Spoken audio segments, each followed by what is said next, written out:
इस अध्याय में पढ़िए श्रावण मास में किए जाने वाले विभिन्न व्रतानुष्ठान और रविवार व्रत वर्णन में सुकर्मा द्विज की कथा। ईश्वर बोले, हे सनत कुमार, करोड़ पार्थिव लिंगों के महात्म्य तथा पुण्य का वर्णन नहीं किया जा सकता। जब मात्र एक लिंग का महात्म्य नहीं कहा जा सकता तो फिर करोड़ लिंगों के विषय में कहना ही क्या। मनुष्य को चाहिए कि करोड़ लिंग निर्माण असमर्थता में 1,00,000 लिंग बनाए या 1000 लिंग या 100 लिंग ही बनाए, यहाँ तक कि एक लिंग बनाने से भी मेरी सन्निधि मिल जाती है। षडाक्षर मंत्र से 16 उपचारों के द्वारा भक्तिपूर्ण मन से भगवान शिव की पूजा करनी चाहिए। गृह यज्ञ के साथ उद्यापन करना चाहिए, उसके बाद होम करना चाहिए और ब्राह्मणों को भोजन कराना चाहिए। हे सनत कुमार, इस अनुष्ठान को करने वाले की अकाल मृत्यु नहीं होगी। यह व्रत बांझपन को दूर करने वाला, सभी विपत्तियों का नाश करने वाला तथा सभी संपत्तियों की वृद्धि करने वाला है। मृत्यु के पश्चात वह मनुष्य कल्प पर्यंत मेरे समीप कैलाशवास करता है। जो मनुष्य श्रावण मास में पंचामृत से शिवजी का अभिषेक करता है वह सदा पंचामृत का पान करने वाला, गोधन से संपन्न, अत्यंत मधुर भाषण करने वाला तथा त्रिपुर के शत्रु भगवान शिव को प्रिय होता है। जो इस मास में अन्नोदान व्रत करने वाला तथा हविष्यान ग्रहण करने वाला होता है वह व्रीहि आदि सभी प्रकार के धान्यों का अक्षय निधि स्वरूप हो जाता है। पत्तल पर भोजन करने वाला श्रेष्ठ मनुष्य सुवर्ण पात्र में भोजन करने वाला तथा शाक को त्याग करने से शाककर्ता हो जाता है। श्रावण मास में केवल भूमि पर सोने वाला कैलाश में निवास प्राप्त करता है।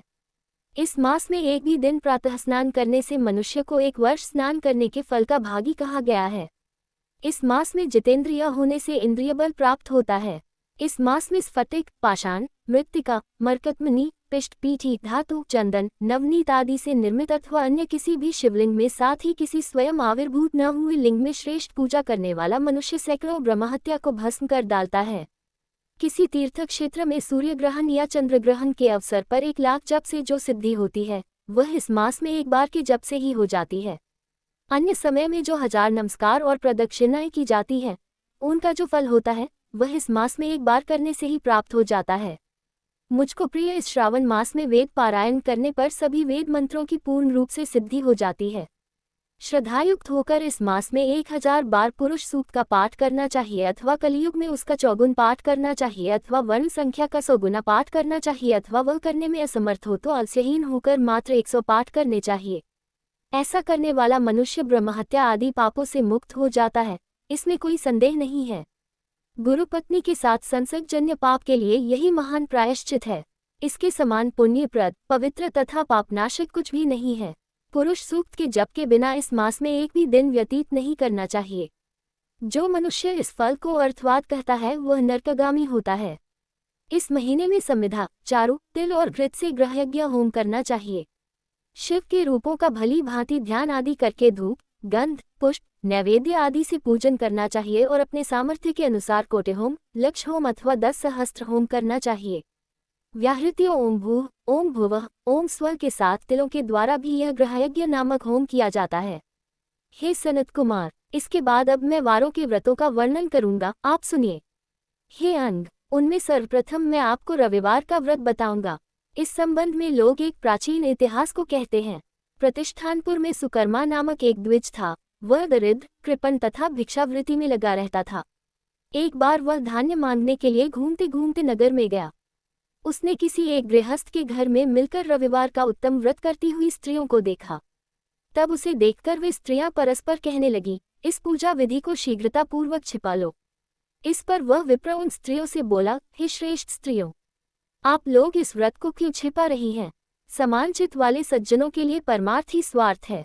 मैं दरिद्र तथा दुखी हूँ, इस श्रेष्ठ व्रत को सुनकर मैं भी इसे करूँगा, अतः आप लोग इस व्रत का विधान व फल अवश्य बताएं। स्त्रियां बोली, हे द्विज, इस व्रत के करने में आप उन्माद तथा प्रमाद करेंगे अथवा भूल जाएंगे अथवा इसके प्रति अभक्ति या अनास्था रखने लगेंगे, अतः आपको यह व्रत कैसे बताऊं? उनकी यह बात सुनकर उनमें जो एक प्रौढ़ा स्त्री थी वह उस ब्राह्मण से व्रत तथा व्रत की विधि बताने लगी। वह बोली, हे ब्राह्मण, श्रावण मास के शुक्ल पक्ष के प्रथम रविवार को मौन होकर उठकर के शीतल जल से स्नान करें। उसके बाद अपना नित्यकर्म संपन्न करके पान के एक शुभ दल पर रक्तचंदन से सूर्य के समान पूर्ण गोलाकार 12 परिधियों वाला सुंदर मंडल बनाएं। उस मंडल में रक्तचंदन से संज्ञा सहित सूर्य का पूजन करें। उसके बाद घुटनों के बल भूमि पर झुककर 12 मंडलों पर अलग अलग रक्तचंदन तथा जपाकुसुम से मिश्रित अर्घ्य श्रद्धा भक्तिपूर्वक सूर्य को विधिवत प्रदान करें और लाल अक्षत, जपाकुसुम तथा अन्य उपचारों से पूजन करें। उसके बाद मिश्री से युक्त नारिकेल के बीज का नैवेद्य अर्पित करके आदित्य मंत्रों से सूर्य की स्तुति करें और श्रेष्ठ द्वादश मंत्रों से 12 नमस्कार तथा प्रदक्षिणाएं करें। उसके बाद 6 तंतुओं से बनाए गए सूत्र में 6 ग्रंथियां बनाकर देवेश सूर्य को अर्पण करके उसे अपने गले में बांधे और पुनः 12 फलों से युक्त वायन ब्राह्मण को प्रदान करें। इस व्रत की विधि को किसी के सामने नहीं सुनाना चाहिए। हे विप्र, इस विधि से व्रत के किए जाने पर धनहीन व्यक्ति धन प्राप्त करता है, पुत्रहीन पुत्र प्राप्त करता है, कोढ़ से मुक्त हो जाता है, बंधन में पड़ा व्यक्ति बंधन से छूट जाता है, रोगी व्यक्ति रोग से मुक्त हो जाता है।